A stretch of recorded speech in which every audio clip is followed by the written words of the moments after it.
정관용의 지금 이 사람.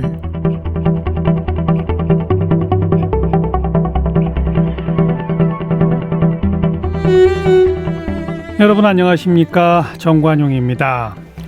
사람은 누구나 제 먹을 것은 갖고 태어난다. 옛날 어르신들이 하던 말씀이죠. 그래서 아이 낳아놓으면 형제 자매들 틈에서 저절로 자라는 줄 알았고 또 실제 그렇게들 자랐습니다. 그런데 이제는 아이 하나나 둘만 낳고요.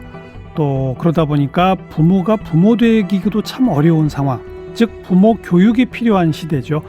육아 관련된 책을 보고 또 교육도 받으면서 아이를 더 잘 키우기 위해 노력하는 부모들 많아졌지만 그런데도 현실 육아는 참 어렵습니다. 이럴 때 우리 육아 멘토를 만나보는 게 제일이죠. 5월 가정의 달을 맞아서 더 나은 삶, 어린이가 안전한 대한민국을 주제로 어린이들을 안전하고 건강하게 키우기 위해서 어떻게 해야 하는지 전문가분들 만나서 말씀 나눠보고 있는데 오늘은 국민 육아 멘토 오은영 박사를 만나봅니다. 오은영 박사 저희 프로그램 지난 1월 달 만나본 적이 있는데요. 당시의 방송 내용 그 주요 부분들을 모아봤습니다.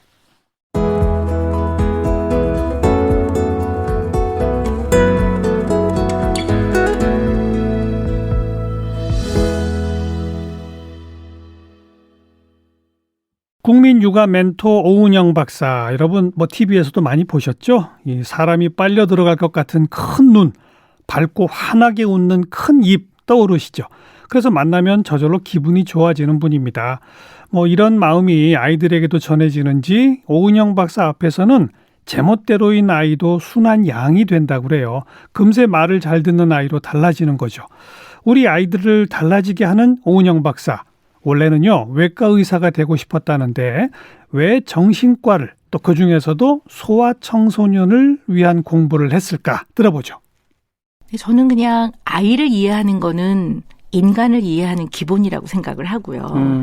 사람은 태어난 거와 길러지는 거의 합이라는 생각을 늘 하고 있기 때문에 어떤 사람이라도 중요한 시점에 중요한 좋은 영향을 받으면 그 사람의 인생에 굉장히 큰 영향을 줄 수 있는 당연하죠. 네, 그런 면들이 굉장히 저한테는 내가 이 영역에 좀 내 생을 좀 이렇게 잘 바쳐보고 싶다 이런 생각도 했고요. 또 인간의 발달을 이해하는 건 또 굉장히 재밌습니다. 그래서 그중에서도 이제 인간의 여러 가지 발달, 대뇌의 발달, 심리적인 발달, 정서적인 발달, 또 문제 해결 능력, 상호작용, 대인관계 이런 것들의 발달을 보는 영역들이 소아청소년 정신의학이거든요. 그래서 이거에 더 관심을 갖게 돼서 열심히 이렇게 하고 있습니다. 사람은 태어나는 것과 길러지는 것의 합이다. 참 새겨둘 만한 말씀이네요. 오은영 박사도 이제는 다 큰 아들이 하나 있는데 육아 멘토 오은영 박사도 그 아들 키우는 과정에서 인내심이 많이 필요했다고 합니다. 현실 육아는 이론과 그만큼 다르다는 거죠. 그래서 생각해낸 것이 영어 회화 배우듯 따라해보는 육아 회화였다고 하는데 육아 회화가 뭘까요? 현실 육아는 진짜 어려운 것 같습니다. 그리고 책에서 읽을 때는 알 것 같고 또 설명을 들을 때는 이해할 것 같고 네, 머리로는 이해가 되죠. 네, 그리고 잘할 수 있을 것 같은데 그게 잘 안 되는 이유가 과연 뭘까? 또 하나는 정말 부모가 자식을 사랑하는 거는 깊고 따뜻한 사랑인데 그러면 그 깊고 따뜻한 사랑만 있으면 사실은 다 잘 돼야 되는 건데 그것만큼 자녀를 키우는 데에 정답은 없는 건데 그거 왜 안 될까? 근데 뭔가가 바뀌어야지만 우리 삶에서 작은 변화가 일어나는데 그럼 과연 뭘 바꿔야 되는가 하는 이제 고민을 조금 더 깊게 하게 됐어요. 근데 뭔가가 바뀌어야지만 반드시 변화가 있는 건데 그렇다면 자녀를 키우는 데 있어서 왜 힘들까? 힘든 이유는 굉장히 많죠. 어떻게 그거를 간단하게 하나라고 얘기를 할 수 있겠습니까? 너무 사랑하기 때문에 사실 또 힘든 거기도 하고요. 그래도 우리가 생활 속에서 바꿀 수 있는 거는 아이를 사랑은 하나, 아이가 표현하는 그 수많은 어떤 신호들, 아이가 표현하는 말이든 입을 삐죽거리는 거든 감정이든 행동이든 그리고 아이들이 성장 발달하면서 겪는 그 단계와 그 단계에 따른 변화에서 보이는 수많은 일상의 모습들. 예. 그리고 그게 어떨 때는 부모 입장에서는 문제라고 생각이 되기도 하죠. 이해가 안 되기도 하고. 네. 근데 그것에 진정한 의미를 이해하지 못하기 때문에 그러니까 제대로 이해하지 못하면 잘못 알아차리기 때문에 아이가 왜 그러는지를 네. 제대로 이해 못한다. 네. 이해를 못하면 사랑은 하나 제대로 이해를 못하면 결국 그것 때문에 잘못 아이들을 지도하게 되니까 잘못 그렇겠죠. 대하게 되니까 네. 거기서 오는 너무나 많은 문제가 있다라는 거와 그다음에 제대로 이해를 했다 하더라도 그 부모의 깊고 따뜻한 사랑과 정말 진심으로 잘 키우고 싶어하는 그 마음이 아이한테 잘 전달이 돼야 되는데 예. 우리는 너무나 오랜 동안 익숙한 방식으로 아이를 대하는 면이 있다는 것을 저 또한 굉장히 많이 느끼기 때문에 그리고 오랜 동안 해왔던 것들은 익숙하기 때문에 사실은 좀 편안하거든요. 바꾸기 어렵죠. 네. 그리고 주변도 다 그렇게 하니까 나만 그런 줄 알았더니 자기 남도 합리화도 되고. 네. 그렇죠. 그런데 오랫동안 지속되어 온 것 중에는 사실은 좋은 것도 많습니다. 근데 뭔가 우리가 가장 가까운 관계인 부모 자녀 관계에서 어려움이 있다면 그거는 정말 일상생활에서 실제의 변화가 일어나야 되는데 이 변화가 일어나는 데에는 이제까지 우리가 아이를 대했던 방식과 또 이것을 아이를 지도하는 데 있어 써왔던 많은 방법들을 바꿔야 되겠다는. 재검토 해봐야 된다. 네, 그거는 정말 그동안 필요하다고 쭉 느낀 거죠. 해오던 네. 대로 하고 있는데 아무 문제 없다면 괜찮은 거죠. 물론이죠. 그런데 네. 그동안 하던 대로 해왔더니 문제를 내가 느낀다 그러면 뭔가 네. 바꿔야 한다는 거고 네. 그 바꿀 때의 핵심은 바로 이 아이가 왜 그럴까를 제대로 이해했는지 네. 또 나의 사랑과 내 마음이 제대로 전달됐는지 네. 요걸 봐라. 네. 그래서 사실은 아이들이 표현하는 그 수많은 것의 진짜 이유를 이해하고 내가 아이한테 말하는 것의 진짜 의미를 내가 알아차리는 것이 굉장히 중요한 거거든요. 예. 근데 우리는 이제 언어가 되게 중요한데 모든 것들을 대부분 언어로 전달을 하거든요. 그렇죠. 그리고 표정이나 이런 어떤 행동 같은 비언어적인 방법으로도 전달을 하는데 어쨌든 이러한 의사소통을 하는 데 있어서 언어로 전달하는 것이 대부분인데요. 이 언어에 담아서 전달을 할 때 우리는 너무나 오랜 동안 해왔던 방식을 그대로 그리고 그중에서 문제가 있는 방식들을 그대로 쓰고 있더라는 얘기죠. 문제가 있더라도 그냥 네. 모르고. 네네. 그래서 이걸 좀 바꿔보아야 되지 않겠냐. 또 저는 현장에서 보면요. 이런 것들이 어려움이 있으니까 바꿔봅시다라고 얘기하면 많은 부모님들이 나보고 이제까지 아이를 사랑하지 않았다라고 말씀하시는 건가요? 이렇게들 많이 받아들이세요. 근데 이게 사실은 방법의 문제인데 그리고 아이를 제대로 이해해서 좀 더 아이한테 도움이 되는 방법으로 또는 아이뿐만 아니라 우리 가족은 배우자가 됐든 그렇죠. 또 우리 부모님이 됐든 이것을 전달하는 데 있어서는 좀 변화가 필요하다는 말씀을 드리는 건데도 예. 너무 사랑하고 중요한 관계이다 보니까요. 뭔가 문제점을 좀 부각을 시켜서 논하다 보면 내가 사랑하지 않는다는 얘기냐, 그럼 내가 잘못 키웠다는 얘기냐, 내가 잘못했다는 얘기냐라고 또 많이 받아들이세요. 그래서 이것을 어떻게 하면 조금 더 쉽게 그리고 마음 편안하게 받아들여질까를 고민을 해봤는데요. 네. 이게 제가 여기 부제에 육아회화라고 붙였어요. 육아회화? 네. 근데 왜 회화라는 말을 썼냐면 학력과 직업과 무관하게 외국어를 배울 때는 머리와 마음을 비우고 배우거든요. 그렇죠. 그리고 네이티브 스피커가 말하는 거를 일단 따라 하거든요. 그러다 보면 하나하나씩 경험이 쌓여지고 실력이 늘게 되니까 네. 아이들을 대하는 내지는 좀 확장시키면 우리 가까운 관계, 배우자든 가족을 대하는 이러한 언어를 네. 이거를 좀 회화 배우듯이 좀 일단은 따라해보고 그 표현이 좀 어떨 때는 약간 어색하고 이상해도 네, 오글거리기도 하고 그래도 해보자. 제가 네. 거칠게 표현하면 그냥 닥치고 따라해라. 네. 근데 이게요, 좀 외국어도 그렇지만 쌓이다 보면 또 본인만의 편안한 방식들이 생기는데 이게 입문을 하는 게 굉장히 처음에는 중요하거든요. 따라해 봅시다. 네.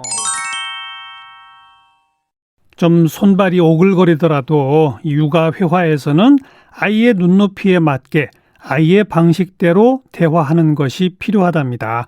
내 아이라고 해서 부모가 자신의 거친 감정을 아이에게 쏟아낼 권리는 없다는 것이죠. 자, 그렇다면 아이에게 어떻게 말해줘야 할까요? 오은영 박사는 화내지 않고 분명하게 알려주는 방법을 어떻게 말해줘야 할까라는 제목의 책에 담았는데요. 주요 내용 들어보시죠. 표지를 넘기면 바로 나오는 게 사랑하는 나의 아이 땡땡 누구누구를 위해 거기다 쓰라 이거잖아요. 네. 누구누구는 즉 나는 네. 부모의 말을 꾸준히 연습해 보겠습니다라는 네. 다짐의 그 글을 쓰도록 시키셨더라고요. 네. 그 연습하는 교본이라 이거죠, 이 책이. 네, 사실 그렇습니다. 그리고 많은 사람들이 열심히 배워서 잘 키워보려고 해요. 근데 이제 여러 매체가 있죠. 근데 그 중에서도 책은 특히 좀 소중한 게 이 책을 어쨌든 딱 집어드는 이 순간, 손에 딱 펼치는 순간 네. 거의 많은 문제의 50%는 저는 해결이 된다고 봅니다. 왜냐하면 그 마음이 있는 거거든요. 시작이 많으니까. 네. 그렇죠. 그래서 첫 장에서 나는 어쨌든 이렇게 해보겠노라. 다짐을 하자. 네. 좋습니다. 그럼 바로 목차로 들어가서 첫 번째가 익숙한 그 말 말고 알지만 여전히 낯선 그 말. 네. 이건 뭐 핵심 내용이 뭡니까? 근데 우리가 보면은 예를 들면 이런 것 같아요. 아이가 시험을 좀 잘 봐가지고 와가지고 아빠 나 이번에 100점 2개 맞았어. 틀리고 올백이다. 그러니까 이제 두 개만 틀리고 다 맞았다. 사실은 아이가 그 말을 표현할 때는 나 좀 칭찬해 주세요. 그렇죠. 나 좀 잘했어요. 이런 건데요. 사실 부모 입장에서는 또 너무 잘 키우고 싶다 보니까 너 2개는 왜 틀렸어? 뭐 그런 경우도 있고요. 어떨 때는 얘가 자만하면 어떡하지 이런 생각이 들어요. 이렇게 딱 걱정이 되면 야, 자만하면 안 돼. 너보다 잘하는 사람이 수두룩해. 이렇게 나온단 말이죠. 그러면 사실 부모는 진심으로 더 열심히 해보렴. 그리고 이번엔 잘했지만 그래도 꾸준히 하는 게 필요해. 이 말을 하고 싶었던 건데 그 말을 하는 부모는 40살, 45살이고 그 말을 듣는 아이는 7살, 9살, 15살이란 말이죠. 그러면 아이의 머릿속에는 나중에 어른이 돼서도 나는 평생 동안 우리 부모님한테 칭찬 한 번은 못 받았습니다. 나는 공부를 굉장히 잘한 사람이었는데 이렇게 기억이 남기도 해요. 그래서 정말 아이한테 야, 너 좀 잘했으면 잘했다. 그런데 부모의 진심은 사실은 너 잘했는데 그래도 열심히 계속 하렴. 자만하지 이 말이잖아요. 말고 열심히 네네. 계속 하렴은 네. 뒤로 갖다 붙여라. 네. 근데 하려면. 그렇게 말을 하면 되거든요. 근데 그게 참 우리한테는 익숙하지가 않습니다. 네. 언제나 그거를 야야 자만하지 마. 이렇게 하는. 내지는 2개 틀리면 너는 이 2개 어제 분명히 아빠가 짚어준 건데 너 또 까먹었지. 이건 왜 틀렸는데. 이것이 우리한테는 너무나 익숙하죠. 지금 네. 사례로 드신 게 우리 청취자분들 일반에 비추어서 좀 부적절한 사례예요. 네. 평균 한 60점 맞는 친구가 네네. 이번엔 내가 65점 맞아왔어요. 네. 이러면 뭐라고 해야 됩니까? 근데 사실 많은 부모님들 뭐라 그러시냐면요. 야, 65점이 뭘 잘한 거라고 그렇지, 이렇게 그렇지. 얘기를 하십니다. 그러니까요. 그리고 니네 반 평균이 몇이야? 그렇죠. 80인데 그럼 그러니까 진작에 이런 사례를 드셨어야지. 네. 왜 2개 틀리고 올백 맞은 이상한 애를 데리고 오셔가지고. 아, 그런가요? 근데 야, 평균이 80인데 너는 65점이 아직도 뭐니? 이렇게 하는 것이 우리한테 익숙해요. 근데 사실 그렇게 말하는 부모 역시 아이를 사랑하는 겁니다. 조금 더 열심히 하고. 그러지 말고. 네. 지난번보다 나아졌네? 그렇죠. 칭찬부터 해라? 네. 그냥 만약에 저라면 어떻게 하냐면요. 너가 그래도 지난번보다는 책상에 오래 앉아 있더라. 그리고 점수가 중요한 게 아니라 네가 조금 더 열심히 한 거야. 그리고 너 이번에 이거 시험 문제 풀면서 지난번보다 조금 편안했어? 그러면 아는 게 조금 더 많이 나왔어요. 그러면 그게 좋은 거야. 공부는 몰랐던 거에서 하나라도 알아가면서 그런 걸 통해 네가 좀 뿌듯함을 느껴보는 거야. 그리고 조금 더 열심히 하렴. 이렇게 말하면 되는데요. 진짜 이게 그렇게 우리한테. 말했어요. 근데 애한테? 네, 저는 그렇게 말했습니다. 이게 마음 네. 수양이 필요하군요. 물론 안 그런 날도 있겠지만 비교적 그렇게 했습니다. 두 번째 챕터 2. 네. 내가 내 아이만 했을 때 듣고 싶었던 말. 네. 이것도 앞에 말씀하신 칭찬 이런 거랑 비슷한 거 아닌가요? 네, 뭐 비슷한데요. 어떻게 보면 이제 우리는 모두 부모는 아닙니다. 부모가 아닌 분들도 있죠. 결혼을 안 한 분들도 있고 결혼을 하셔도 자녀가 없으신 분도 있는데요. 사실 우리는 모두가 누군가의 자녀입니다. 그건 100% 확실하죠. 네, 누군가로부터 태어났습니다. 맞아요. 그리고 부모와 관계가 좋은 분도 있고 또 때로는 굉장히 마음에 힘듦을 갖고 살아가시는 분도 많습니다. 그러니까 부모를 사랑한다고 느끼지 않는 분도 개중엔 있고 소중한 관계가 아니라고 느끼는 분도 있습니다. 그러나 어찌됐건 모든 사람에게 부모는 중요한 대상입니다. 네. 그래서 어른이 된 나 내지는 여러분들도 때로는 어렸을 때 나를 사랑해주고 보호해줘야 되는 부모가 나한테 이렇게 말해줬더라면, 내가 이렇게 힘들 때 나를 좀 이렇게 마음을 위로해줬더라면, 네. 내가 외롭고 그럴 때 내 옆에서 이렇게 해줬더라면 하는 부분들이 개인마다 다 있죠. 있죠. 왜냐하면 사람은 완벽하지 않기 때문에 네. 자녀를 사랑하는 부모도 완벽하지 않다 보니 그 완벽하지 않음을 통해서도 사랑은 표현되거든요. 이 표현은 좀 미숙할 수 있고 때로는 자녀한테 의도치 않게 또 마음의 상처를 남기기도 합니다. 의도하지 않았지만. 네. 그래서 어쩌면 이것은 자녀에게 해주는 말이기도 하지만 내가 듣고 싶은 말이기도 합니다. 그러네요. 내가 어린 시절에 듣고 싶었던 말 아니면 지금 어른이 됐지만 지금이라도 들으면 마음에서 좀 더 나의 그러한 어떤 상처들이 조금은 메워지는 말들. 그럼 오은영 네. 박사는 어렸을 때 아이였을 때 어떤 말을 듣고 싶었어요? 저는 좀 제 주장도 좀 있는 편이었고요. 제가 그렇게 네 이러는 유형은 아니었습니다. 그래서 사실은 저한테는 굉장히 중요했던 말이 그래 네 말도 일리가 있다. 네 말이 맞다. 이런 말을 저한테 참 중요했던 말인 것 같아요. 근데 다행히 또 저희 아버지나 어머니가 좀 그런 걸 또 그래도 꽤 많이 해주셔서 제가 또 조금 상처나 이런 거를 받지 않았지만 그래도 네. 어쩌다 그런 게 있었다는 거죠. 네, 그럴 수 있죠. 있었죠. 그리고 또 제가 부모님만을 대하고 사는 거는 아니니까요. 맞아요. 그리고 또 제가 컸던 시대에는 여자애가 그렇죠. 심지어는 조금 더 좀 좋지 않은 말로 기집애가 그렇죠. 이런 얘기들도 많이 하던 많았죠. 시절이었기 때문에요.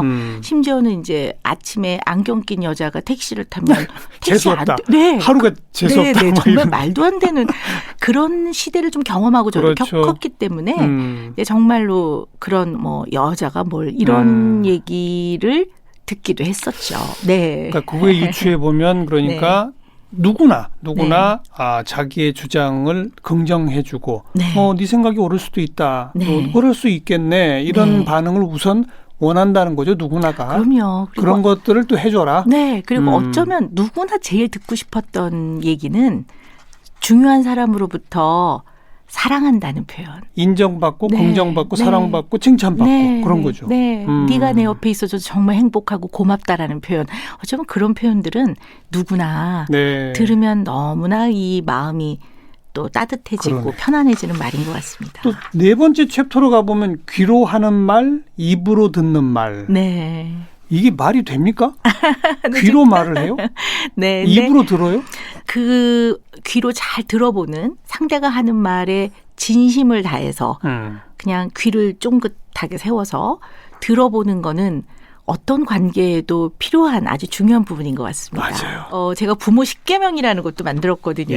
예. 근데 그건 특별한 얘기는 아닙니다. 우리가 모두가 다 옳다고 생각하는 말을 제가 정리해 놓은 건데요. 그중에 하나가 아이의 말을 끊지 마세요. 끝까지 들으세요인데요. 그렇죠. 그냥 귀로 어떻게 보면 하는 말이라는 거는 이제 귀로 잘 들어보라는 거죠. 다른 사람이 하는 말을 잘 듣고 또 늘 우리는 입을 나불나불하면서 말을 하는데요. 네. 어떻게 보면 좀 말을 하기보단 잘 듣고 그다음에 이 사람한테 도움이 되는 말을 좀 해보도록 잠깐 생각해보면 그게 한 5초도 안 걸립니다. 잠깐만 하면 조금 그래도 그러니까 말 듣고 순화돼서 즉각적으로 반응하지 말고 네. 잠깐 생각해서 말하라. 그거잖아요. 네. 그게 아마 관계를 좀 더 편안하게 하는 데에는 아마 어떤 관계에도 적용이 되는 되게 중요한 부분인 것 같습니다. 그 문제가 많은 분들일수록 대체로 엄마 바빠, 아빠 바빠, 짧게 여건만 말해. 이게 보통 이렇게 나가거든요. 네. 이건 진짜 시작이 안 되는 거죠. 그럼요. 용건만 말하는 거는요. 사무적인 관계에서는 가능합니다. 근데 가족은 정서적인 관계이니까 그렇죠. 어떻게 용건만 말하겠습니까? 네. 그다음에 유치해지지 않고 처음 의도대로. 네. 부모 자식 간에 좀 유치해지면 안 됩니까? 아니 그러기도 하죠. 근데 무슨 뜻이에요, 이거는? 유치해지지 않고 처음 의도대로. 물론 선생님도 그러셨겠지만 이게 자식은 이제 너무나 소중한 정말 뭐라고 표현할 수가 없는 것 같아요. 근데 이 소중한 대상이 그리고 생각을 해보면 어떤 관계에서도 내 목숨을 고민하지 않고 위기에 내 몸을 던지는 관계는 자식인 것 같아요. 예. 네, 근데 이런 소중한 아이도 크면서 끊임없이 부모의 미성숙하고 약하고 또 개인마다 좀 나쁜 면도 갖고 있거든요. 인간이니까. 근데 그런 면을 끊임없이 건드립니다. 아이들이. 그렇죠. 네. 맞아요. 그러면 좀 속상하고 힘들죠. 어떨 때는 아이가 말한 것 한마디에 좌절감이 들기도 하고. 요즘은 빨라가지고요. 네. 애들이 초등학교 한 3, 4학년만 네. 돼도 네. 진짜 부모랑 싸운대요. 네, 서로 사춘기가 약점을 공격하면서. 네, 빨라져가지고요. 그러니까 아이들 또한 왜냐면 부모가 너무 소중하고 저는 그냥 늘 생존과 생명의 동아줄이라고 이렇게 표현을 하는데요. 부모가. 이 생명과 생존의 동아줄인 부모가 때로는 아이한테 마음을 힘들게도 하거든요. 네. 그러니까 그럴 때는 아이가 부모를 사랑하지만 부모하고 같이 있으면 불편합니다. 그 불편함을 아이들이 끊임없이 표현하거든요. 근데 그거에 이제 부모 자신이 어른임에도 이렇게 건드려지면 이제 좀 유치해지죠. 네, 유치해집니다. 그래서 조그만 애들이 엄마 미워, 나는 엄마 제일 싫어. 애들이 그러거든요. 근데 사실 그 얘기는 번역을 해보면 나 좀 불편해요 이런 얘기인데 그 말이 또 유치해지면 거기에 또 소심하고 또 아주 화나고 마음 상하고 유치한 복수를 또 합니다. 그래서 야 나도 네 엄마 하기 싫거든. 야 나도 네 아빠 하기 싫거든. 이제 이렇게 나가면 이게 좀 유치해지고 사실은 이제 그럴 때. 내가 이 상황에서 아이를 어떤 걸 가르치려고 했나 요 초심의 마음을 좀 생각해 처음 보는 의도. 게 중요하죠. 그건 아이는 못하고 어른이 해야죠. 물론입니다. 그렇죠. 네. 그다음이 언제나 오늘이 아이에게 말을 건네는 첫날이다. 네. 이건 네. 매일매일 마음을 다잡고 실천해라. 연습해라 그거죠? 네. 그렇기도 하고요. 아이들이요. 10분 전에 했던 거 잘못 또 합니다. 그럼요. 그리고 뒤돌아서기 전에 바로 직전에 했던 거 또 하거든요. 그래서 제가 늘 부모님들께 늘 새날이 밝은 겁니다. 새날이 밝았다는 마음으로 그렇게 아이를 대하시라고. 우리는 어제 밥 먹고 오늘 또 먹는데 오늘 왜 밥 먹냐고 그러지 않지 않냐. 그런 것처럼 아이를 대할 때는 언제나 내가 힘든 상황이 새날이 밝았다는 그런 마음으로 처음 그 마음 그대로 그냥 한결같이 똑같이 대해주라고 얘기를 하거든요. 그러면 그런 마음을 먹는다면 몇 번을 말해 뭐 이런 거라든가 또 뭐 이건 좀 덜 하게 되겠죠. 근데 참 재밌는 게요. 우리 부모들이 대개는요. 3번까지 참는 것 같아요. 3번? 네. 그래서 저는 이게 맨날 농담처럼 그 3번은 누가 정한 거냐. 3, 4번의 원리. 그 옛날 참물인자 3번이면 뭐 살인도 면한다 이 말이 참 좋아 보이지만 그 말을 잘못 배웠네요. 3번만 참으란 얘기처럼. 네. 그래서 이 3의 기원은 어디에서 온 건가. 그러니까요. 저는 또 그런 고민을 많이 합니다. 그래서 3번이 아니라 아이들은 1000번, 10,000번을 가르쳐야 된다고 늘 그런 마음으로 쉽진 않지만 아이에게 뭔가를 가르칠 때는 내 아이 수준에 맞는지 아이가 받아들일 준비가 됐는지 점검해 보는 게 필요합니다. 부모 욕심 때문에 자녀를 이런저런 학원에 보냈다가 아이가 따라가지 못하면 아이는 아이대로 좌절하고 부모는 실망하면서 갈등하게 되니까요. 특히 아이가 사춘기가 되면 자기 주장도 강해지면서 부모에게 맞서는 일이 잦아지는데요. 이럴 때는 어떻게 해야 할까요? 근데 제가 볼 때는요. 우리 부모는 맞아요. 너무 사랑해서 그러는데 아이가 거쳐갈 수밖에 없는 변화에 따른 문제를 자꾸 이 문제를 부모가 딱 직면을 하면 두렵고 불안하니까 이 문제를 보고 싶어 하지 않아요. 그러니까 아이가 문제가 이렇게 보여지면 빨리 이 문제를 해결하거나 소거하거나 멈추게 하고 싶어 하거든요. 그렇죠. 네, 그러다 보니까 윽박지르거나 그렇죠. 막 야단을 치거나 이런 일들이 많이 생기는데 사실은 사춘기 청소년 시기에 아이한테 있어서 가장 도움이 되는 부모는요. 대화를 통해 의논할 수 있는 부모입니다. 그러니까 문제가 있으면 문제를 소고하기보다 의논. 근데 의논을 잘 못하는 면도 있는 것 같아요. 우리 부모가. 네. 그냥 판단을 내려버리죠. 네. 예단하고. 네, 그렇습니다. 아이들이 뭐라고 말하면 네. 그래 이거 그런 거 이런 거야. 네. 넌 이렇게 하면 돼. 그냥 이렇게 돼버리죠. 그리고 의논보다는 그렇게 훈계를 하시는 것 훈계, 같아요. 명령. 네네네. 잔소리. 네. 그래서 의논을 좀 할 수 있으면 아이들이 그래도 자기를 가장 사랑하는 부모와 두런두런 얘기도 하고 그러면서 좀씩 문제를 해결해 나가든 아니면 좀 겪어 나가는 게 훨씬 수월할 것 같습니다. 네. 그런데 이제 지금 박사님 가르쳐 주신 대로 실천하려고 해도 갑자기 막 한숨이 나고 짜증이 나고 막 이럴 때 있잖아요. 네. 그럴 때는 맞습니다. 어떻게 대처해야 합니까? 잠깐 피해야 합니까? 어떻게 해야 합니까? 제가 굉장히 존경하는 분인데 칸트, 철학자 칸트가 했던 많은 말들 중에서 제가 늘 머릿속에 담고 마음에 담고 있는 이야기가 인간은 교육을 받아야 인간다워진다라는 말이 있습니다. 예. 근데 결국 교육이라는 것이 목표가 좋은 대학에 보내고 직장에 가서 연봉을 많이 받는 게 아니라 인간다운 사람이 되는 과정을 돕는 거거든요.